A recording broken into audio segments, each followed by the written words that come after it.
On the night I said I do, I thought my life had just begun. The candles were still burning low, the last guests had barely left, and my wedding dress clung to me like a second skin. But instead of walking into my new husband's arms, I walked straight into a nightmare. From down the hall, in the room where his mother slept, came sounds no bride should ever hear. At first it was faint, breathless laughter, sheets rustling, a low murmur. I told myself it couldn't be what it sounded like. Not tonight. Not after vows, rings and promises of forever. But then, clear as day, I heard it, his voice. My husband's voice, tangled with hers.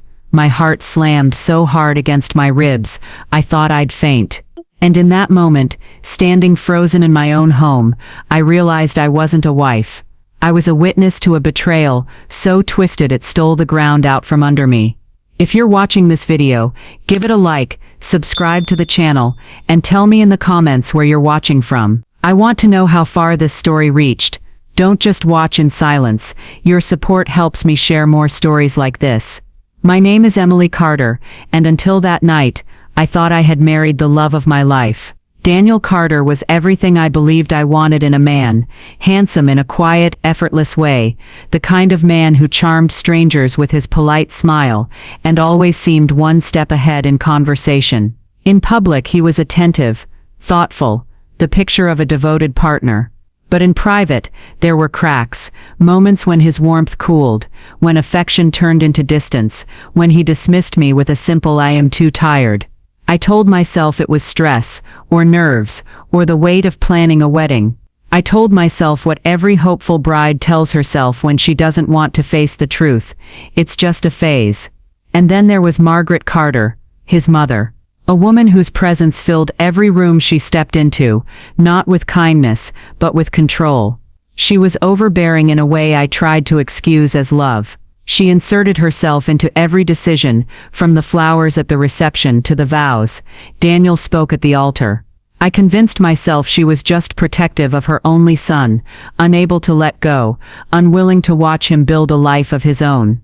But there was something about the way she looked at me, something that said I was not a daughter-in-law, but an intruder.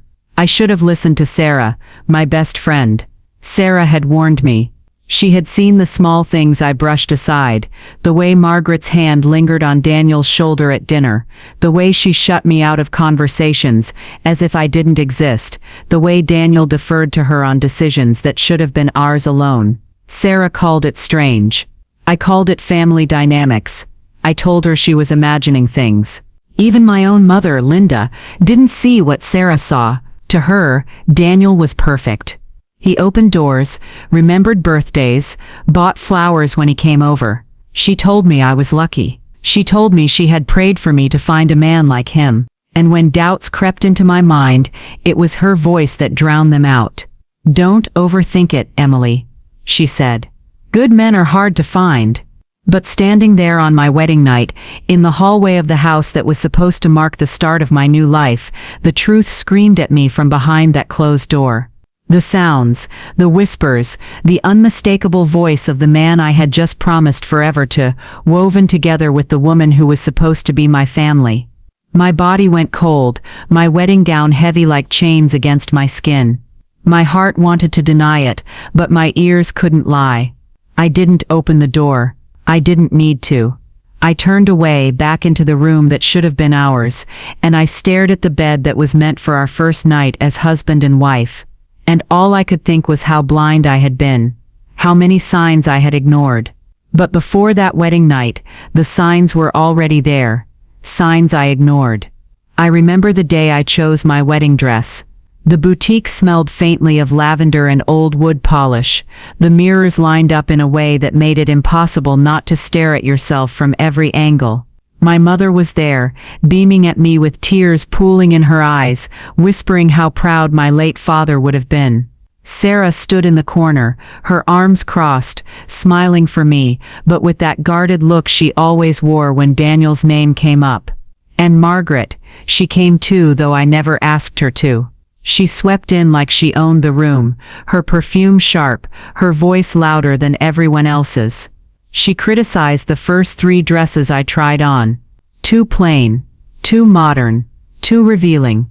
But when I slipped into the gown I eventually chose, a delicate lace thing with a flowing train, Daniel's mother clasped her hands together and said, "Now that's a Carter bride." At the time, I took it as approval. I thought it meant she was finally embracing me, that maybe she saw me as part of her family. But now, looking back, I see it for what it was, her attempt to control even the memory of my happiest moment. Life in the months before the wedding was a constant tug of war. I tried to keep up with work, with planning, with creating a home Daniel and I could share. I would cook in the evenings, simple meals, roasted chicken, pasta tossed with fresh basil, recipes my mother taught me. I'd text Daniel, asking him what he wanted for dinner, what time he'd be home. His replies came slower and slower, sometimes with no reply at all. When he did answer, it was always the same, busy, or worse. Ask Mom. And I did. Margaret knew what he liked better than I did, or so she claimed. She hovered over everything, telling me what Daniel preferred, inserting herself into every decision like I was just a guest in the life I was building with her son. If I bought sheets, she said they weren't the right thread count. If I chose flowers, she said they weren't his favorite. She even had an opinion on the cake, insisting on a flavor Daniel had never once mentioned to me. Still, I kept telling myself it was normal. Families get over-involved. Mothers have a hard time letting go, and love, real love, required patience. But there were cracks. Daniel's eyes would glaze over during dinner, his fork moving lazily while I tried to tell him about my day. His phone would buzz, and his whole body would shift toward it like it was a lifeline. Sometimes I'd hear him laughing in the other room, not with me but with her. Always her. I'd walk in, and they'd go silent, trading looks I couldn't explain. Looking back now, would you have noticed the red flags? Would you have seen the way his hand slipped out of mine just a little too quickly when Margaret walked into the room? Would you have caught the way her approval meant more to him than my happiness? Or the way my best friend's warnings were always brushed aside with a laugh? I wanted so badly to believe I was building a life with Daniel that I blinded myself to the truth. Every night I stayed up stitching together the pieces of our wedding, every meal I cooked, hoping it would taste like home to him, every text I sent waiting for an answer that never came. I see now that I was building a life for 3, not 2. I told myself love meant sacrifice. I told myself patience would pay off. But love should never feel like erasure. And yet, piece by piece, that's exactly what was happening. My voice shrinking while hers grew louder, my presence dimming while hers filled every space. And then the wedding day came. A day that should have been mine. A day I should have walked into as a bride, but instead, I was walking into someone else's script. The wedding was a blur of lights, music, and smiling faces I barely recognized. I should have been lost in the glow of it all, basking in the love of family and friends, stepping into a new chapter of my life. But I wasn't. Every detail carried Margaret's fingerprints. The flowers weren't the ones I had chosen. They were her favorites.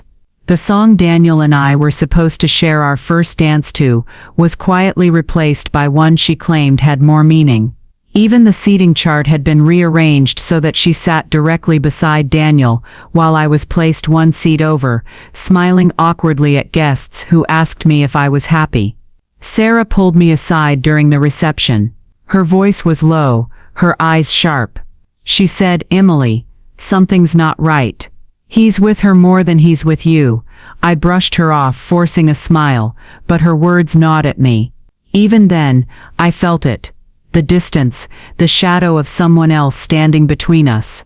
When the last of the guests finally left and the house grew quiet, I thought relief would wash over me. I thought, at last, it's just the two of us. This was supposed to be the night every bride remembers, the first night as husband and wife, the night when promises sealed in public became whispers in private.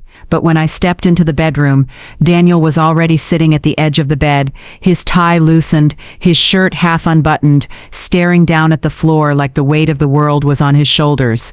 I smiled, trying to lighten the air, slipping off my gown and draping it across the chair. I walked over, touched his arm, expecting warmth, closeness, the kind of embrace I'd been waiting for all day. Instead, he sighed and said the words that shattered me. "I'm too tired tonight. Too tired." On our wedding night. I stood there in silence, my hand slipping off his arm, my heart pounding in disbelief. I thought maybe he was nervous, maybe overwhelmed. I told myself not to take it personally. But it felt personal. It felt like rejection wrapped in indifference. I lay down on the far side of the bed, the lace of my gown still clinging to my skin, and stared at the ceiling while the man I had just married turned his back to me. I tried to convince myself it didn't matter, that tomorrow would be different, that he'd make it up to me. But the silence between us was suffocating. Hours passed, the night dragged on, and just when sleep began to pull at my eyes, I heard it, the muffled sound of laughter down the hall. At first I thought I was dreaming. Then came the faint rustle of sheets, a sound too intimate, too deliberate to mistake. My heart stilled. I sat up, straining to listen. The walls seemed to close in on me as the noises grew clearer, low gasps, whispers I couldn't ignore. And then, unmistakably, Daniel's voice. My husband's voice, echoing in a room that wasn't ours. I pressed my hands against my mouth to keep from crying out, every muscle in my body trembling. I wanted to storm down the hall, to rip the door open, to force the truth into the light, but I didn't. I froze, paralyzed by fear, by shock, by the kind of betrayal that steals your breath before you can scream. I sat there in the dark, on the bed that should have been ours, listening to the sounds that confirmed everything I had tried to deny. And as the night stretched on, one thought burned in my mind: I was not a wife, I was a witness. And yet I stayed silent. I didn't confront them. Not that night, because part of me knew this was only the beginning. The morning after my wedding night, I woke before the sun, my body heavy with exhaustion though I hadn't truly slept. Daniel lay beside me, his breathing steady, as if he hadn't moved all night. I stared at him for what felt like hours, searching his face for an explanation, for something human, something soft, something that could erase the sounds I had heard echoing down the hallway. But he stirred, stretched, and without so much as a glance he muttered, "Coffee," before disappearing into the shower. No kiss, no touch, no recognition that our lives had changed forever. I went to the kitchen, trying to anchor myself in routine. I cracked eggs into a skillet, butter hissing against the pan, the smell of toast filling the room. I wanted to believe that if I acted like a wife, he'd act like a husband. But as I stood at the stove, I heard them, Daniel and Margaret, in the living room, voices lowered but not low enough. I leaned against the wall, straining to hear. "You shouldn't have left the door unlocked," she whispered. His reply came quick, sharp. "Don't start with me. She doesn't suspect a thing." The spatula slipped from my hand and clattered against the floor. The voices cut off. A moment later, Daniel appeared in the doorway, his hair damp, his expression unreadable. "Everything okay?" he asked, his tone flat. I nodded, forcing a smile, but my chest tightened with the weight of his lie. I set the plates on the table, watching the two of them eat in silence, sharing looks I wasn't meant to see. Days turned into weeks, and suspicion began to take root in every corner of my home. One afternoon, I gathered laundry from the bedroom floor, Daniel's shirt crumpled beneath the bed. As I lifted it to the basket, the scent hit me, not cologne, not detergent, but perfume. Heavy, musky, unmistakably feminine, not mine. I pressed the fabric to my face, breathing it in, my stomach twisting. Margaret's perfume. I knew it instantly. She wore it like armor, the kind of fragrance that lingered long after she left a room. I stood frozen, clutching the shirt, my hands trembling. When Daniel came home that evening, I couldn't meet his eyes. He kissed the top of my head, a gesture so hollow it stung more than comforted. The shirt lay folded neatly in his drawer, as if nothing had happened. Then there was the phone. It started small, him turning it face down on the table, slipping it into his pocket when I walked into the room. But then the glow of the screen woke me one night, light spilling across the sheets. I squinted at the clock, 2:13 a.m. A message lit up the screen. Just one word, now, and the sender's name, Mom. My throat went dry. Who sends messages like that in the middle of the night?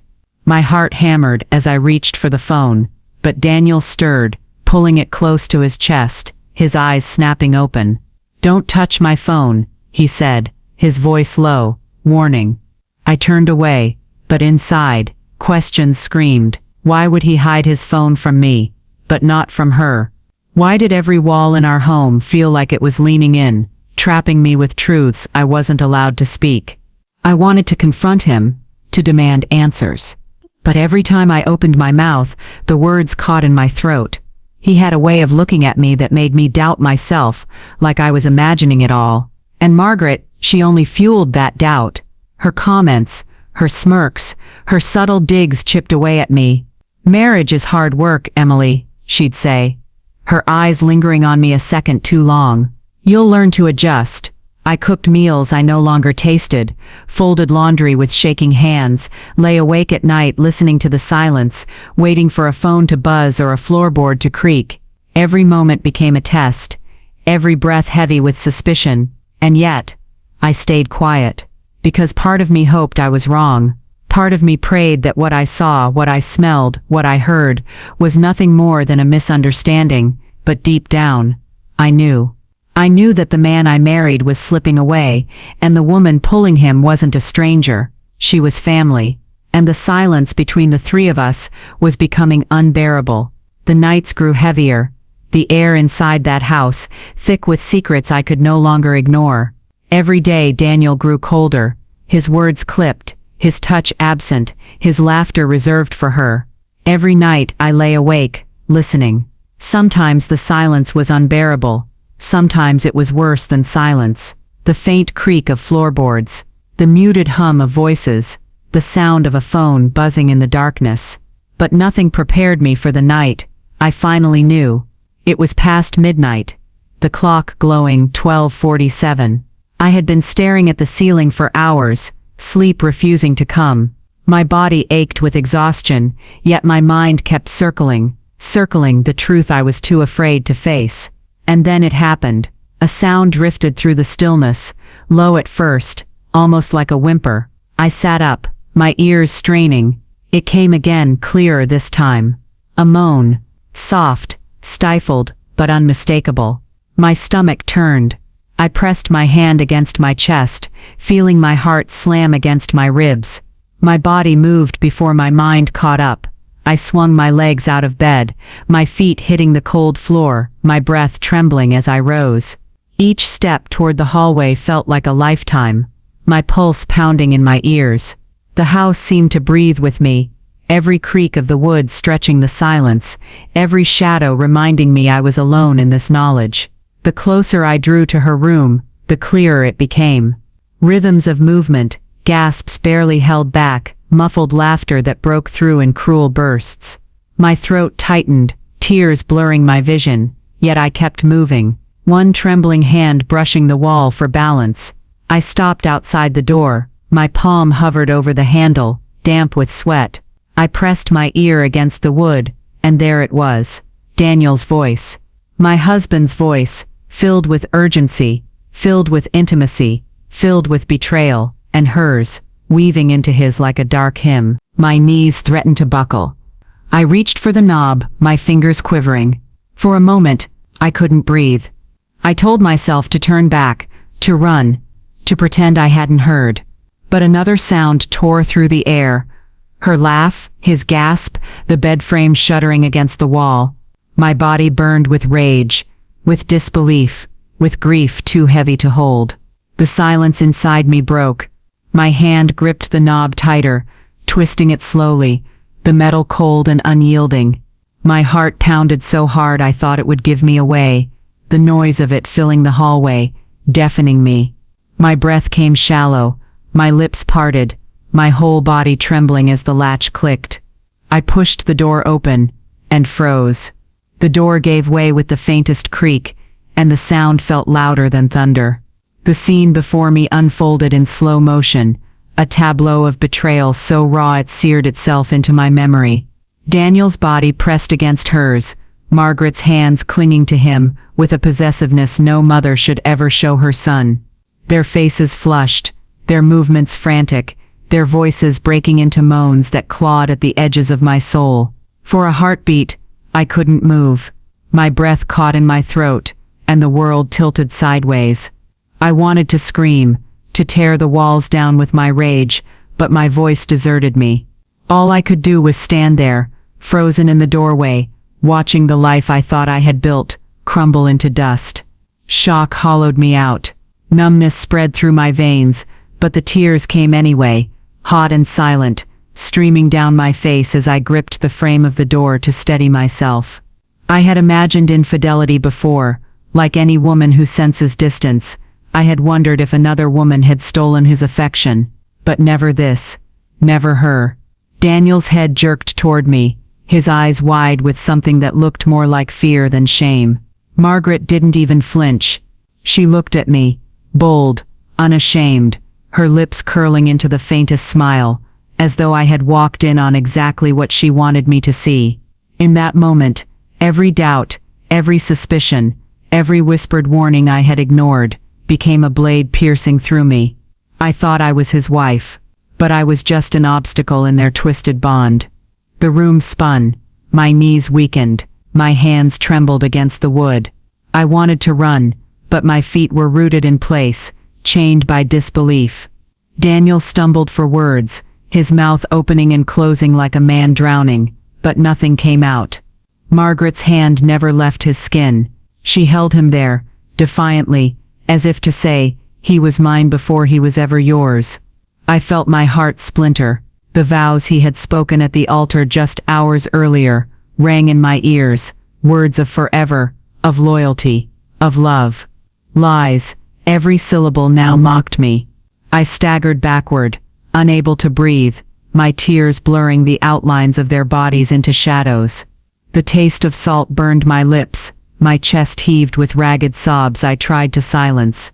I couldn't stay, not another second. I turned and fled down the hall, the sound of their gasps and whispers chasing me into the dark.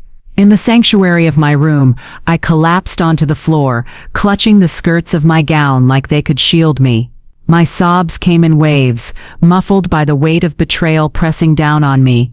My hands shook as I pressed them to my face, wishing I could erase what I had just seen, wishing I could unhear the sounds that had poisoned my ears. But there was no unseeing. No unknowing. The truth had been laid bare in its ugliest form. I wasn't a bride. I wasn't a wife.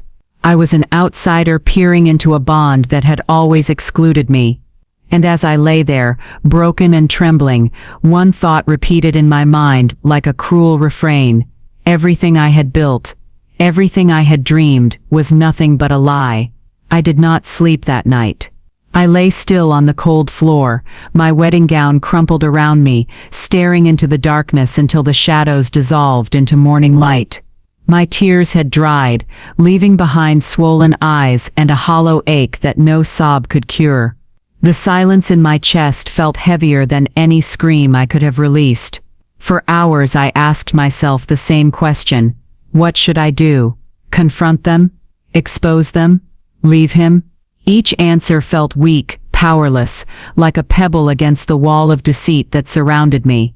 When dawn broke, I rose slowly, my body stiff, my heart drained of all illusion. I stared at myself in the mirror, the woman in the reflection a stranger, her face pale, her lips trembling, her soul fractured. Yet behind the wreckage of my expression, I saw something stir, something steady, dangerous, sharp. A resolve. That morning, as I heard the muffled whispers of Daniel and Margaret moving about the house, I made my decision. I would not scream. I would not storm into the room, demanding answers that would never satisfy me. I would not give them the pleasure of seeing me break. Instead, I would learn. I would watch. I would wait. And I would build a revenge so quiet, so precise, they wouldn't see it coming until it was too late. Would you have screamed, or stayed silent, like I did? My silence was my weapon. In it I could hide my plans. In it I could make them believe I was too weak, too broken, too paralyzed to act. But inside me, a fire burned. A cold fire, one that would not consume me but them. I began with the simplest of tasks, using the rhythm of daily life to disguise my strategy. In the kitchen, as I prepared meals, I slipped tiny notes into the folds of drawers, beneath placemats, in recipe books, cryptic reminders to myself: remember what you saw, trust no one, wait for the right time. To anyone else, it was nothing but scraps of paper, but to me they were anchors. They kept my mind sharp when despair threatened to dull it. When I gathered the laundry, I began switching pieces of clothing. A shirt of Daniel's folded neatly into Margaret's drawer. A scarf of hers slipped into his. It seemed harmless, almost accidental. But I watched as confusion flickered across their faces. Little by little, I disrupted their sense of control.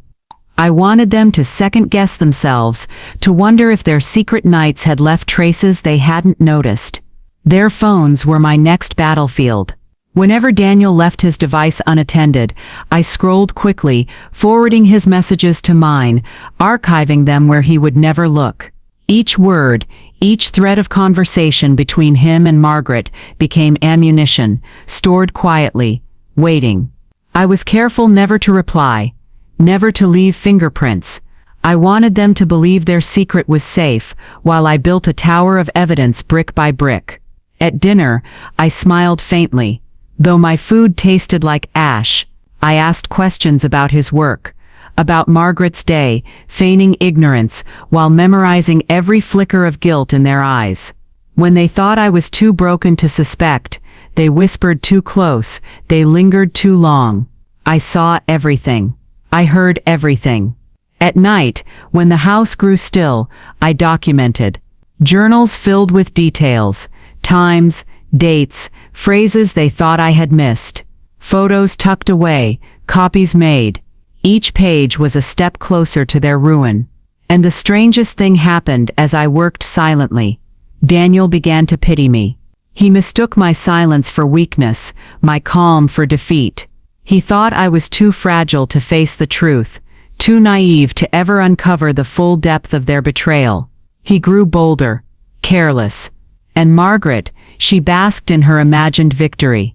She wore her triumph like perfume, letting it linger in every room I entered. But neither of them knew that every smile I forced, every chore I performed, every word I uttered was part of a careful plan. I wasn't simply enduring. I was weaving a web. Day after day, I stitched my revenge together with invisible threads. And in the stillness of my mind, I whispered to myself, "Patience, Emily. Patience. The louder the silence, the sharper the strike will be." What I didn't know then was that my silence would not only expose them, it would destroy them. Piece by piece, the way they had tried to destroy me. The moment I had rehearsed 1,000 times arrived quietly, without fireworks or fanfare, exactly as I had planned. I invited them all, family, friends, neighbors, under the pretense of a simple Sunday brunch to celebrate Daniel's promotion. I chose the date when every relative would be in town, when the house would be full and eyes everywhere. It felt almost cruel to stage normalcy in a room I knew had been used to hide the most intimate betrayals, but their comfort would be my stage. I moved through the morning as if nothing were wrong. I folded napkins, brewed coffee, set out eggs Benedict and fresh fruit, and smiled because I had to. My voice was measured when I greeted guests at the door, my hands steady when I poured mimosas. Inside, beneath the apron and the polite laughter, I kept my evidence, printed message threads, saved voice notes, timestamps, arranged like cards in a deck I would finally deal. Each piece of proof had a place, a folder labeled with dates, a thumb drive hidden inside a cookbook, a playlist cued on the living room speaker. People arrived in casual sweaters and Sunday shoes, hugging, congratulating Daniel on the promotion he had mentioned at last month's barbecue. Margaret circulated, radiant, the center of attention, offering bruschettas and compliments, her smile practiced and sure. Daniel smiled back the way he always did in public, polished, easy, unaware that his private self was about to be unmasked. I watched them move through the room together like two conspirators rehearsing a lie. My chest thrummed, but my hands did not tremble. When the chatter hit a comfortable hum, I asked everyone to gather in the living room for a toast. Faces turned toward me. Curious, I raised my glass, said a few words about gratitude and new chapters, and then, without warning, I slid my phone into the speaker dock and hit play. The room filled with the ordinary song Daniel had chosen for our first dance at the wedding, then faltered as the audio crossed into a voice not meant for celebration. It was his, then hers, layered together in a recording I had captured one late night when I had slipped into her room and left a small, unnoticed recorder on a shelf. The sounds were intimate and private, but in the open air of the living room they landed like stones. Heads snapped up. Forks paused mid-air. Someone gasped. Margaret's smile froze, then wilted. Daniel's face first drained of color, then struggled to adopt an expression that might pass for calm. I let the recording play, each exchange chronicled in brutal clarity, the whispers, the laughter, the way their voices softened in the same places where promises should have lived. When the track ended, I reached for the next file and opened a folder of messages I'd printed, screenshots I had forwarded to my own phone, message threads that traced a pattern of deceit across weeks and months. I handed copies to the people nearest to me, watching their eyes move from paper to speaker to the two people who now looked suddenly very small in the center of the room. A murmur rose, then spread into confusion, then into outrage. Aunt Joanne's hand flew to her mouth.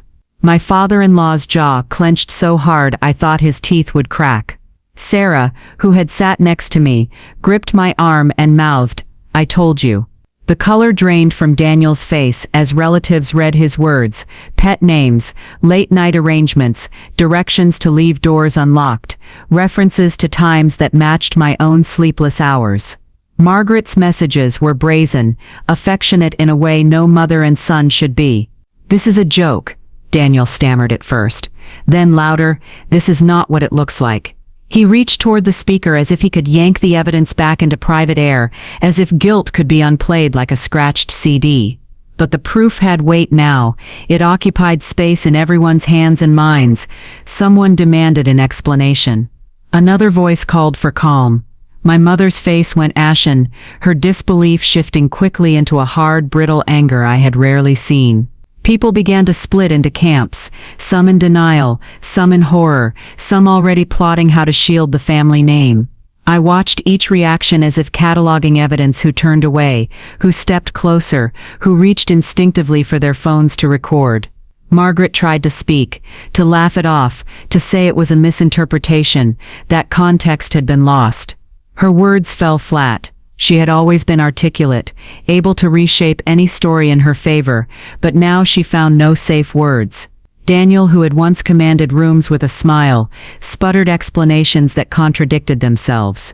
He accused me of betrayal in return, of eavesdropping, of invasion of privacy, an absurd counterattack that only made people glance between the recordings and his flailing face with renewed judgment. What I had not anticipated was the way the room turned on them in stages. First, curiosity. Then disbelief. Then a collective sense of violation. Voices rose, 2 or 3 demanding answers, others whispering about humiliation and loyalty. A cousin I hadn't seen since high school stood up, slammed his hand on the mantel, and said, "You lied to all of us." That sentence landed like a verdict. The weight of the evidence became a mirror they could no longer hide behind. Old friends remembered subtle slights that suddenly fit into a pattern. Neighbors recalled odd visits at odd hours. A former co-worker, who had admired Daniel's charm, now glanced at him as if seeing the man for the first time. Margaret's composure cracked when someone read aloud a passage from a message in which she instructed Daniel on how to dismiss me if I ever questioned them. The cruelty in those lines had always been there, buried, but in light it became undeniable. I watched Daniel's shoulders slump, the first real sign of surrender. He had always been practiced at deflection, but the methodical way I had preserved the truth turned his defenses to ash. Margaret's face stung with a mortification that had nothing to do with modesty, and everything to do with losing control she had wielded like a weapon for years. The room's sympathy shifted away from them, and toward me in a slow, awkward migration. People approached me with trembling hands, voices soft with apology or confusion, and asked if I was all right.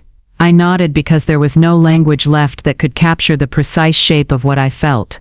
Humiliation is a public thing. It grows in the glare of other people's eyes.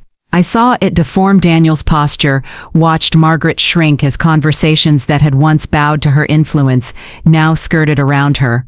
Their friends offered curt exchange of condolences and moved on. Several relatives excused themselves to call attorneys. Husbands muttered about reputations and consequences. The family's elder, a stern man who rarely raised his voice, declared that this could not be ignored, that there would have to be consequences for betraying not just a marriage but a family trust. People asked how long it had been going on. They wanted names, dates, motives. I answered as honestly as I could without letting the scene become a spectacle. I spoke of small betrayals collected into a pattern, of nights overheard, of messages saved. I spoke of marginalizations that had turned into a life where I felt increasingly invisible. Each sentence landed with a force I had not felt when I first whispered to myself that I would be quiet. The room listened, and their listening felt like judgment rendered in slow, human increments. As the afternoon wore on, alliances formed and shifted visibly. Aunts who had once praised Margaret for her devotion to family now criticized her for crossing lines no one should cross. Friends who had admired Daniel's steady career suddenly found their opinions of his character revised. The social currency they had spent on charm evaporated under the heat of exposure. The more they tried to explain, the worse it became. The explanations created contradictions that were easy to trace back to the printed messages and recorded voice notes. Where there were gaps, people filled them with suspicion. Where there was silence, gossip rushed in like a current-finding riverbed. When the house finally emptied and the last relative had left, the residue of the afternoon hung in the air like a smell. The living room looked smaller, as if the walls had closed in on the two people at its center. Daniel stood in a place he had never occupied before, untrusted and unmoored. Margaret sat with her face in her hands, a posture that omitted pride and admitted defeat. I didn't feel triumphant. I felt the strange, heavy calm that follows a long storm. The revenge I had plotted in quiet places had done what I intended. It shattered the illusion of normalcy and made their deceit visible to the people whose opinions mattered most to them. It severed the private shield they had used to protect themselves and left them exposed to the very world they had manipulated. In the days that followed, the fallout took on its own life. Family members demanded boundaries. Some cut contact. Others offered weary support. Daniel's promotion lost its luster. Gossip followed him at the office. Margaret stopped attending social events, where she might again be watched and judged. They spoke in hushed tones about restitution, about apologies that would have to be more than words. There were consequences beyond humiliation. Trusted relationships frayed, friendships shifted, business partnerships reevaluated. My inbox filled with messages from people I barely knew, offering condolences, and in some cases cold observations about how truth always finds a way. Some relatives reached out to explain their own past blind spots. Others tried to mediate, suggesting counseling or family therapy, as if a single weekend could reweave what had been torn so thoroughly. Through it all, I kept the records. I kept the printouts and thumb drives and timestamps. They were no longer weapons to be used explosively. They were witnesses to a chapter of my life that would never be rewritten.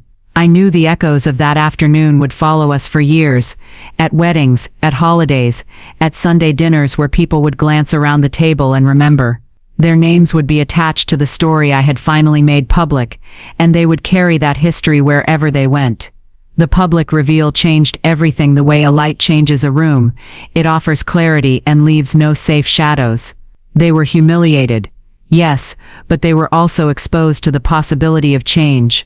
In the brittle quiet after the storm, I realized that the punishment I had wrought had a strange purpose. It liberated me from pretending. I no longer had to negotiate the space between their duplicity and my dignity. I no longer had to mask my pain with forced smiles at family gatherings. And yet, even in the aftermath, the human consequences were messy and complicated. Forgiveness, if it came, would not be simple. Some people urged me to find it for the sake of peace. Others insisted the only path forward was to sever ties completely. I understood both urges. Grief and retribution had their own maps.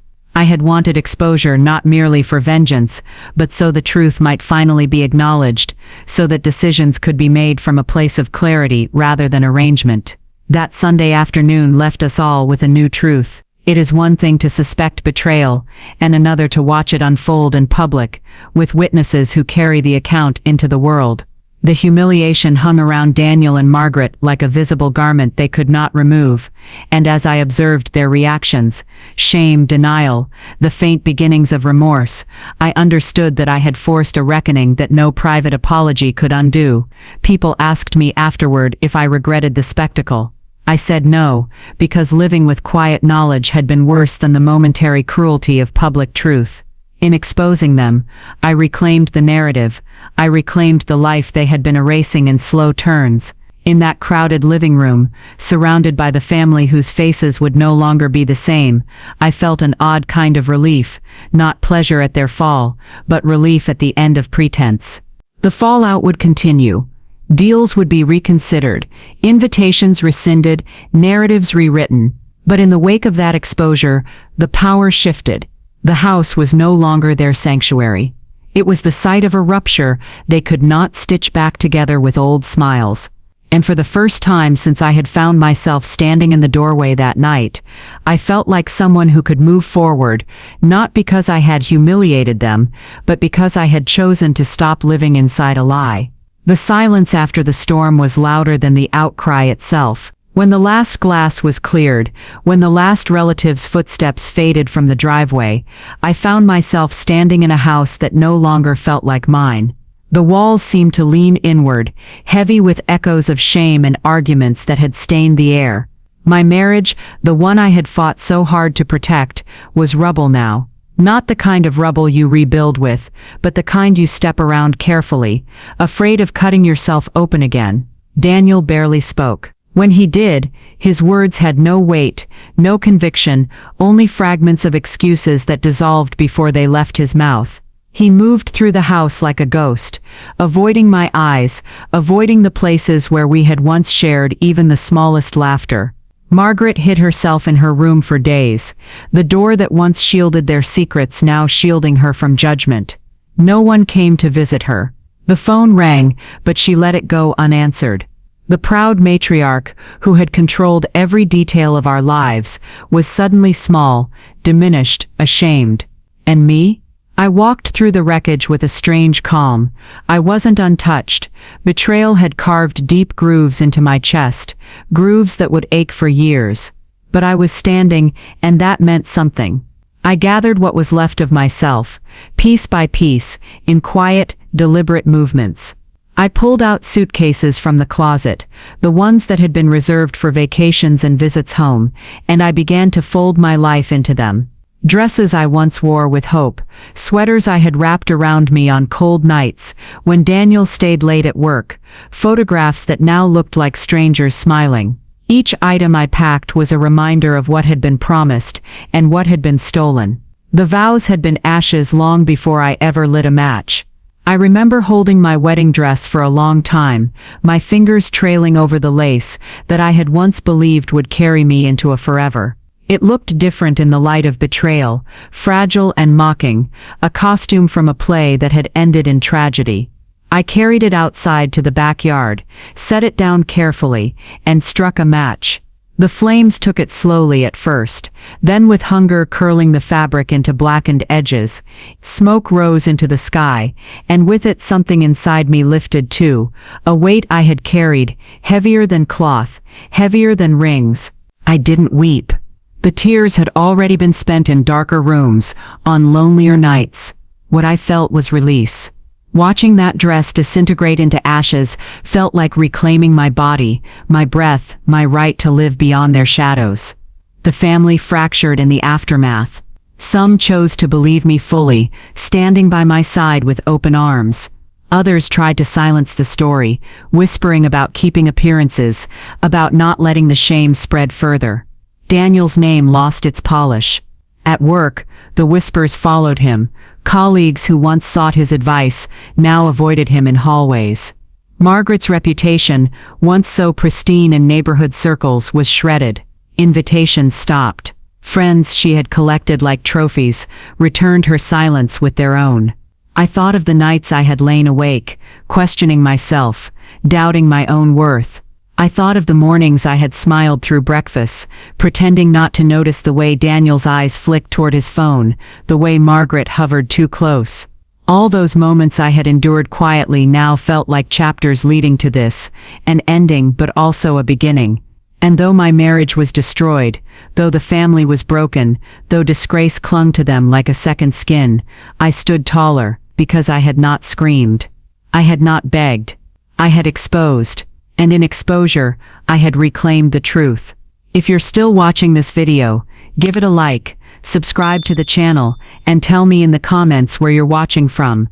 I want to know how far this story reached. Don't just scroll past. Your support keeps these stories alive. In the weeks that followed, I lived differently. The house no longer belonged to me, so I found a small apartment across town. It was quiet, modest, and entirely mine. I painted the walls a soft color, bought second-hand furniture, and placed fresh flowers on the table every week as a reminder that I could create beauty again. Sarah visited often, helping me laugh when I forgot how, reminding me that betrayal did not define me, it revealed them. Daniel called once, his voice low, asking if I would ever forgive him. Margaret wrote a letter, pages filled with justifications that read like smoke trying to form into shapes. I didn't answer. Forgiveness is not a gift handed out like candy, it is a choice made when the soul is ready. And mine was not ready. Perhaps it never would be. I still dream sometimes of that night, of that door, of the sound of his voice where it never should have been. But when I wake, I remind myself that I survived. That survival itself is a form of revenge, the kind they never expected me to claim.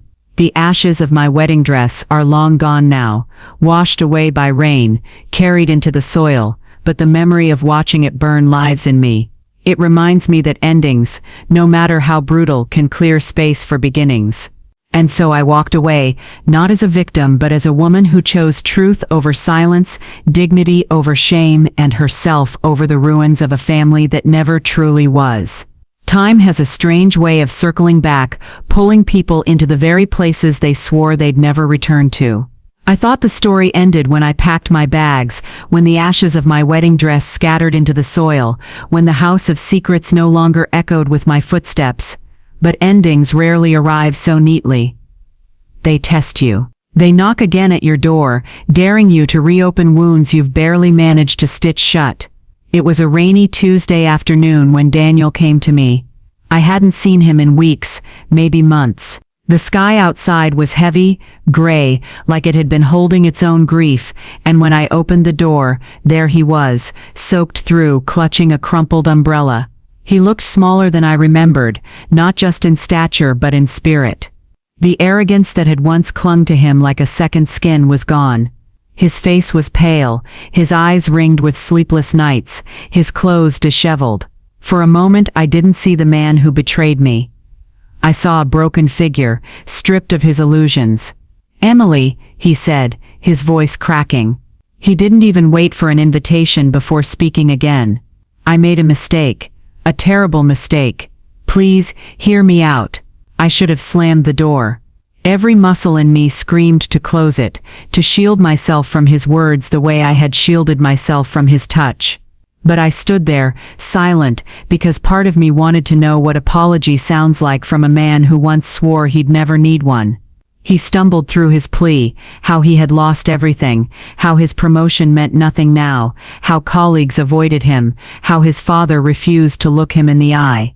He said Margaret was the only one who still defended him, the only one who believed in his worth, but even she was fading under the weight of shame.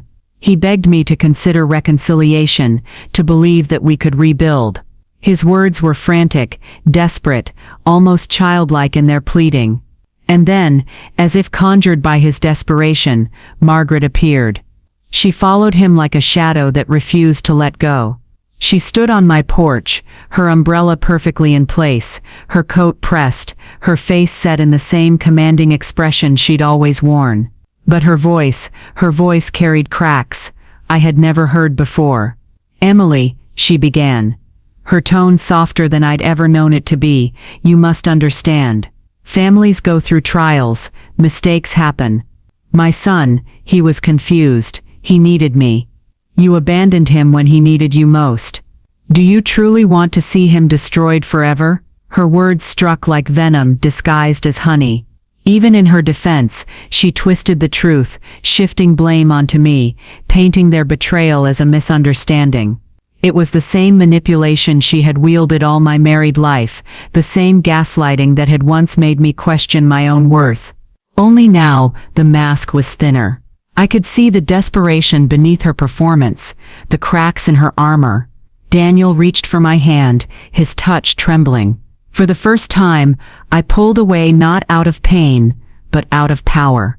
I looked at both of them. Him, hollow and pleading, her proud and cornered, and I realized something with startling clarity.